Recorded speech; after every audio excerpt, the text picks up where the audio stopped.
Good evening, my friends. So, you want to learn to speak and understand English. You have had a long day. You are tired. Lay down in your bed, close your heavy eyes, and let's listen to a story while we slowly fall into the arms of the English language. The Red Shoes. There was once a little girl who was very pretty and delicate, but in summer she was forced to run about with bare feet. She was so poor, and in winter wear very large wooden shoes, which made her little insteps quite red, and that looked so dangerous. In the middle of the village lived old Dame Shoemaker. She sat and sewed together, as well as she could, a little pair of shoes out of old red strips of cloth. They were very clumsy, but it was a kind thought. They were meant for the little girl. The little girl was called Karen. On the very day her mother was buried, Karen received the red shoes, and wore them for the first time. They were certainly not intended for mourning, but she had no others, and with stockingless feet she followed the poor straw coffin in them. Suddenly a large old carriage drove up, and a large old lady sat in it. She looked at the little girl, felt compassion for her, and then said to the clergyman, "Here, give me the little girl. I will adopt her." And Karen believed all this happened on account of the red shoes. But the old lady thought they were horrible, and they were burnt. But Karen herself was cleanly and nicely dressed. She must learn to read and sew. And people said she was a nice little thing, but the looking-glass said, "Thou art more than nice, thou art beautiful." Now the queen once traveled through the land, and she had her little daughter with her. And this little daughter was a princess, and people streamed to the castle, and Karen was there also. And the little princess stood in her fine white dress in a window and let herself be stared at. She had neither a train nor a golden crown, but splendid red morocco shoes. They were certainly far handsomer than those Dame Shoemaker had made for little Karen. Nothing in the world can be compared with red shoes. Now Karen was old enough to be confirmed. She had new clothes and was to have new shoes also. The rich shoemaker in the city took the measure of her little foot. This took place at his house, in his room, where stood large glass cases filled with elegant shoes and brilliant boots. All this looked charming, but the old lady could not see well, and so had no pleasure in them. In the midst of the shoes stood a pair of red ones, just like those the princess had worn. How beautiful they were! The shoemaker said also they had been made for the child of a count, but had not fitted. "That must be patent leather," said the old lady. "They shine so." "Yes, they shine," said Karen, and they fitted, and were bought.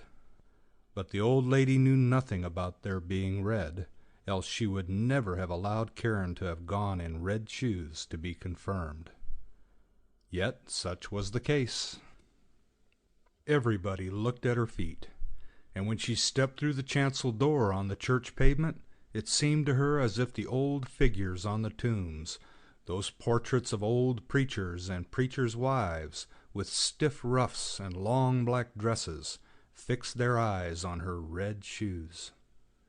And she thought only of them as the clergyman laid his hand upon her head and spoke of the holy baptism, of the covenant with God, and how she would be now a matured Christian. And the organ pealed so solemnly, the sweet children's voices sang, and the old music directors sang, but Karen only thought of her red shoes. In the afternoon the old lady heard from everyone that the shoes had been red, and she said that it was very wrong of Karen, that it was not at all becoming, and that in future Karen should only go in black shoes to church. even when she should be older. The next Sunday there was the sacrament, and Karen looked at the black shoes, looked at the red ones, looked at them again, and put on the red shoes. The sun shone gloriously. Karen and the old lady walked along the path through the corn. It was rather dusty there. At the church door stood an old soldier with a crutch, and with a wonderfully long beard, which was more red than white, and he bowed to the ground and asked the old lady whether he might dust her shoes, and Karen stretched out her little foot. "See, what beautiful dancing shoes," said the soldier. "Sit firm when you dance," and he put his hand out towards the soles. And the old lady gave the soldier alms and went into the church with Karen.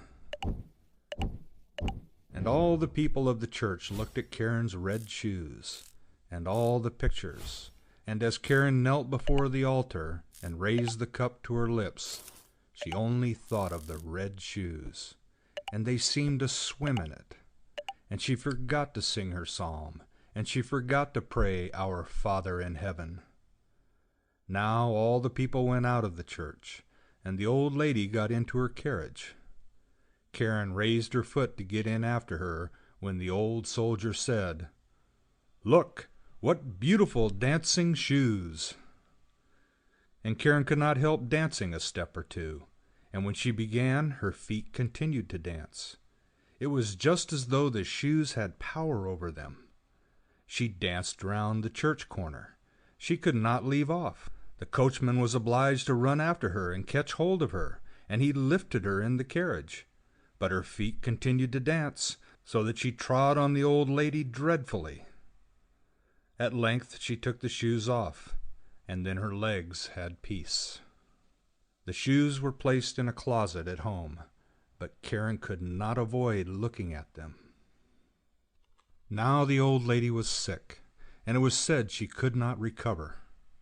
She must be nursed and waited upon, and there was no one whose duty it was so much as Karen's. But there was a great ball in the city, to which Karen was invited. She looked at the old lady, who could not recover. She looked at the red shoes, and she thought there could be no sin in it. She put on the red shoes. She might do that also, she thought. But then she went to the ball and began to dance. When she wanted to dance to the right, the shoes would dance to the left. And when she wanted to dance up the room, the shoes danced back again, down the steps, into the street, and out of the city gate. She danced, and was forced to dance, straight out into the gloomy wood. Then it was suddenly light up among the trees, and she fancied it must be the moon. For there was a face, but it was the old soldier with the red beard. He sat there, nodded his head, and said, "Look, what beautiful dancing shoes!" Then she was terrified, and wanted to fling off the red shoes, but they clung fast. And she pulled down her stockings, but the shoes seemed to have grown to her feet. And she danced, and must dance, over fields and meadows, in rain and sunshine, by night and day, but at night it was the most fearful. She danced over the churchyard, but the dead did not dance. They had something better to do than to dance.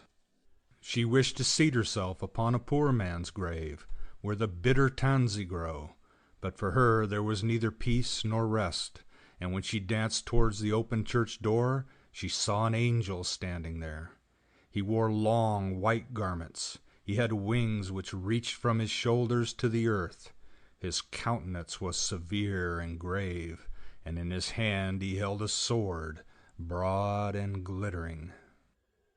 "Dance shalt thou," said he. "Dance in thy red shoes till thou art pale and cold, till thy skin shrivels up and thou art a skeleton. Dance shalt thou from door to door, and where proud vain children dwell, thou shalt knock, that they may hear thee and tremble. Dance shalt thou." "Mercy!" cried Karen. But she did not hear the angel's reply, for the shoes carried her through the gate into the fields, across roads and bridges, and she must keep ever dancing. One morning she danced past a door which she well knew. Within sounded a psalm. A coffin decked with flowers was borne forth. Then she knew that the old lady was dead, and felt that she was abandoned by all and condemned by the angel of God. She danced, and she was forced to dance through the gloomy night. The shoes carried her over stack and stone. She was torn till she bled. She danced over the heath till she came to a little house. Here, she knew, dwelt the executioner, and she tapped with her fingers at the window and said, "Come out, come out! I cannot come in, for I am forced to dance." And the executioner said, "Thou dost not know who I am, I fancy. I strike bad people's heads off, and I hear that my axe rings." "Don't strike my head off," said Karen. "Then I can't repent of my sins, but strike off my feet in the red shoes." And then she confessed her entire sin, and the executioner struck off her feet with the red shoes. But the shoes danced away with the little feet across the field into the deep wood. And he carved out little wooden feet for her, and crutches, taught her the psalm criminals always sing, and she kissed the hand which had wielded the axe, and went over the heath. "Now I have suffered enough for the red shoes," said she. "Now I will go into the church, that people may see me." And she hastened towards the church door. But when she was near it, the red shoes danced before her, and she was terrified and turned round. The whole week she was unhappy, and wept many bitter tears. But when Sunday returned, she said, "Well, now I have suffered and struggled enough. I really believe I am as good as many a one who sits in the church and holds her head so high." And away she went boldly. But she had not got farther than the churchyard gate before she saw the red shoes dancing before her, and she was frightened and turned back, and repented of her sin from her heart. And she went to the parsonage, and begged that they would take her into service. She would be very industrious, she said, and would do everything she could. She did not care about the wages, only she wished to have a home, and be with good people. And the clergyman's wife was sorry for her, and took her into service, and she was industrious and thoughtful. She sat still and listened when the clergyman read the Bible in the evenings. All the children thought a great deal of her, but when they spoke of dress and grandeur and beauty, she shook her head. The following Sunday, when the family was going to church, they asked her whether she would not go with them, but she glanced sorrowfully, with tears in her eyes, at her crutches. The family went to hear the word of God, but she went alone into her little chamber. There was only room for a bed and chair to stand in it, and here she sat down with her prayer book. And whilst she read with a pious mind, the wind bore the strains of the organ towards her, and she raised her tearful countenance and said, "O God, help me." And the sun shone so clearly, and straight before her stood the angel of God in white garments, the same she had seen that night at the church door. But he no longer carried the sharp sword, but in its stead a splendid green spray full of roses.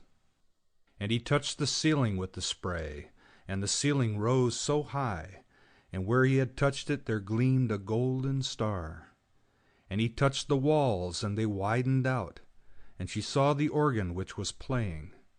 She saw the old pictures of the preachers and the preachers' wives. The congregation sat in cushioned seats, and sang out of their prayer books.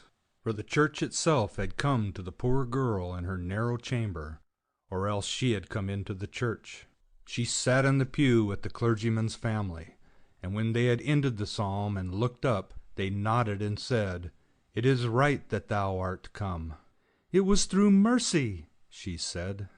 and the organ pealed, and the children's voices in the choir sounded so sweet and soft. The clear sunshine streamed so warmly through the window into the pew where Karen sat. Her heart was so full of sunshine, peace, and joy that it broke.